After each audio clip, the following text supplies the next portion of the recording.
Hello guys! Welcome back on my YouTube channel, this Lucy Vlog. For today's video guys, tayo ay magluluto ng Filipino food. Kayo ba, na-miss nyo rin ba kumain ng lutong Pinoy? Kaya tara guys at samahan nyo ko, igagaya ko ang iluluto ko ngayon at papakita sa inyo kung anong ingredients ang lutuin ko ngayon. Guys, ito nga po pala ang mga sangkap na ating gagawin o ilalagay sa ating pagluluto ng isda. Papaksiw ko po ang ating isda ngayon guys.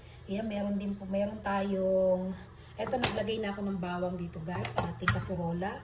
May sibuyas, may chili, may ginger, lagyan din natin ng talong or eggplant. Ito lagay natin ng isda guys. Ayan, hiwain ko lang guys ang ating talong at ang ating sibuyas at ang ginger. At then ilalagay natin sa ating kaserola.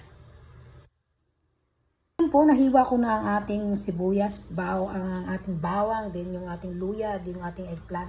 Ito na guys, nilagay ko ng chili. Lagay na rin natin dito guys sa ilalim yung sibuyas. Ayan, lagay natin dyan sibuyas. Ayan, para maiba naman ang luto sa ating isda. Ayan, pang atin lang yan guys. Ayan. Ilagay ko na ang paminta din yung ating eggplant o yung talong. Ilagay na rin natin sa ilalim. Ayan, ganyan siya guys.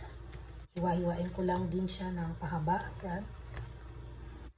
Mas masarap yung magulay kasi guys sa ating paksiw na isda. Ayan din guys, ilalagay ko na po dito yung ating isda.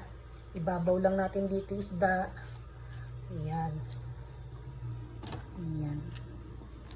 Dalawa na iniluto ko guys. Ayan. Dito guys, lalagyan lang natin ng asin din ng paminta at saka yung ating suka. Ito ang paminta.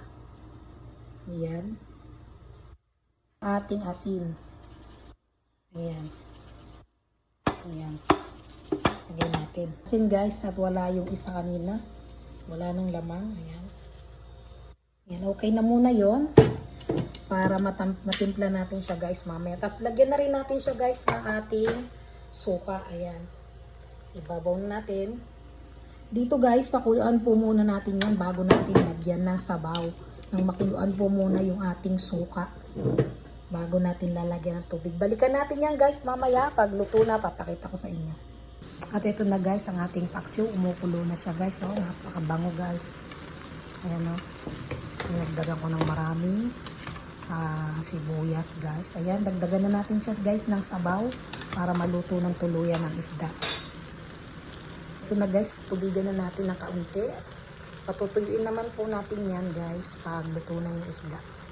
Ayan, nakuluan na rin yung ating suka kaya naglagay na rin tayo ng tubig. Ayan, tatakpan lang natin yan uli guys. Then titimplahin natin uli mamaya pag okay na siya. Guys, ayan na po, okay na. Luto na yung isda. Lagyan na natin ng kaunting mantika. Ayan guys, oh. At saka timplahin na rin po natin siya sa asin. At medyo matabang pa siya.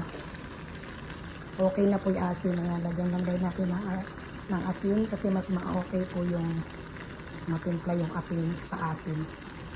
Ayan, yan po ang ating pinaksiw na isda dito sa Saudi Arabia. Tayo nagpaksiw para naman maiba ang ating kakainin. May gulay, hindi puro pinirito po. Ayan. Ayan na siya guys. Unting kulo na lang yan po guys at luto na po ang ating paksiw na isda.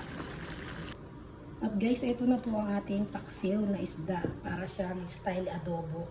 Kasi nilagyan natin siya guys ng mantika. Ayan na po guys, tapos na po ang ating Filipino food or paksiw na isda. Ayan. Thank you po sa panunod guys. Hope you like this video.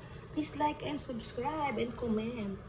And hit the notification bell po para mas updated po kayo sa mga video ng aking ina-upload. Dito po si Lucy Vlogs. Nagsasabing thank you and God bless.